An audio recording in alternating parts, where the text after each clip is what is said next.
fast start this week? I think it's just understanding what we was trying to do offensively. I think the game plan we had was celebrate nicely first to execute well.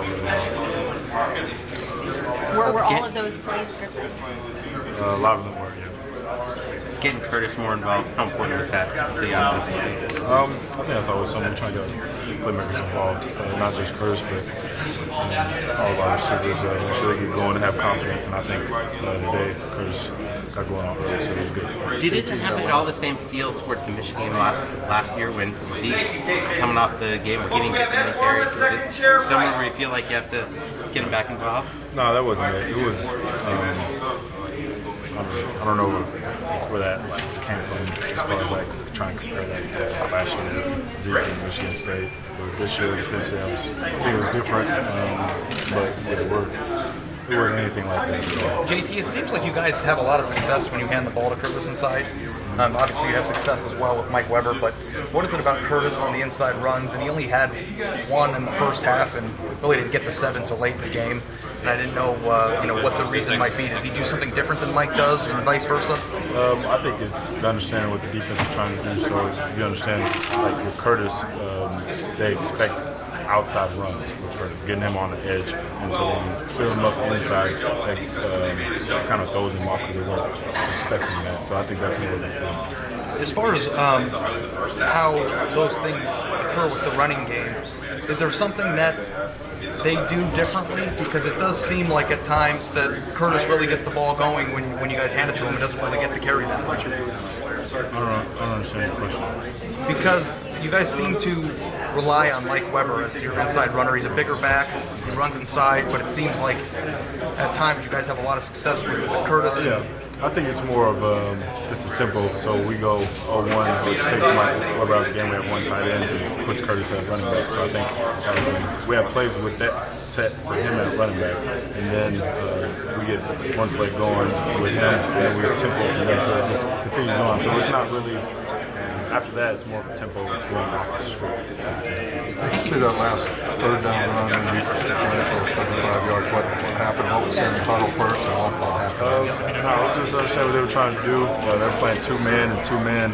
It opens up the quarterback run game because nobody's counting for the quarterback run game. So with that, we had a good block. I can't remember who it was. I think the receiver in the boundary had a good block, cracking on safety, spinning down, and then I was able to get it out and over the 2014, you had Devin Smith as a deep threat. You guys are struggling to find a deep threat this year. What are you seeing as quarterback?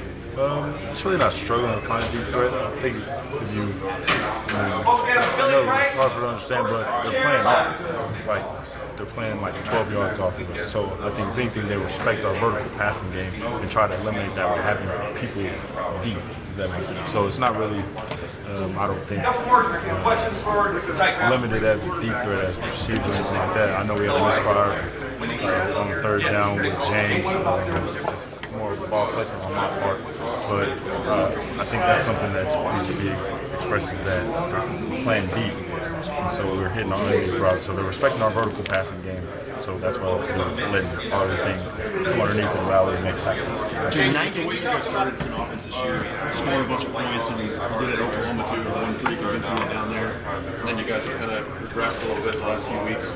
Where do you see this team at right now? Is it still a young team that's inexperienced and getting better, or is it? Where do you see it at? I think it's part of, at the beginning of the year, I was kind of non-conference, we were getting conference play. I'm comfortable with where we're at. I know there's things we get absolutely better at, but as far as our offense, I think we're executing.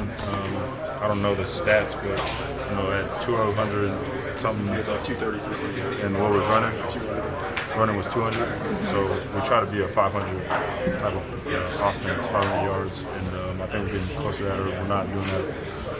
If we're not close to doing that, so I don't think there's a lot of regress, as you said. JT, basically they kicked that field goal and pretty much challenged your offense to go out there and run the clock. Mike Weber said you and a couple of captains got talked to him before y'all went out there. What was the conversation like, and did y'all answer the challenge, you think, tonight? Obviously you did. Yeah. I mean, what was basically said is that this is why we come here. This is all the training that we do. We go out here and grind out Big Ten football games like that. So that was JT, after the game, you said to the fans, one game at a time. What sparked that? What did they say to you? And is that really, this team's mentality? Are you guys just taking it one day at a time and not thinking about the future? I think that's what you have to do. Otherwise, you're going to get beat. That's part of it. I don't think we did that initially with losing to Penn State. I don't think that was the mindset. We were looking ahead or anything like that. But I think now that we have lost that, you just take one game at a time, taking a day at a time, and just win the day. When we do that, I think we're going to be successful. What did the fans say that made you say that, though? What made me say that? Yeah, because you said it to the fans. I said it to the fans? Yeah. I don't know. I want to incorporate everybody. It's Buckeye Nation. I think that's, I guess I was feeling, I don't remember exactly, but I guess that's what I meant. JT, how's your job changed leading a young team compared to last year? What are you going to do differently this year? I think it's more encouragement, understanding that times are going to be hard, and it's not really more getting on guys, yelling at them, more encouraging them, let them know that they can do anything that we ask them to do out there. So you did that today? Absolutely. JT, you kept knocking at the door there on that run, especially off the right side that finally opened. What did you see on that play on the 35-yard run that pretty much put the game away? Yeah. Noah looked like he threw a pretty good. Go ahead. Yeah, so Noah made the block on safety, 2-man. It opens up quarterback run game, so it's quarterback draw. There's nobody at count in the run game. So with that, he's a crack on the safety and really get out. So that was that. And what does it do for you guys from confidence-wise, hitting Curtis Samuel on that deep crossing route on one session, Noah Brown on the sort of a drag intermediate route, and on that drive we're talking about? What does that just do for the passing game coming out of this from a confidence standpoint? Yeah, I mean, I'm confident in our passing game. I know we're not hitting the shots that we normally do in the past, but understanding that they're not giving it to us. We're playing 12, 15 yards off, so it's not there. You know what I'm saying? Yeah. And so you can't run past a guy who's already 12 yards off and is running backwards. You know what I'm saying? So we have to take the intermediate and short route and basically move the ball down the field. So that's what we're trying to do. And like I said, I'm comfortable with that. I know at times we're not, yelling and screaming in the fans and not screaming, yelling, but I mean that's what we got to do to be good on offense. There's not one. This November now, game championship's going to be won and lost in this time.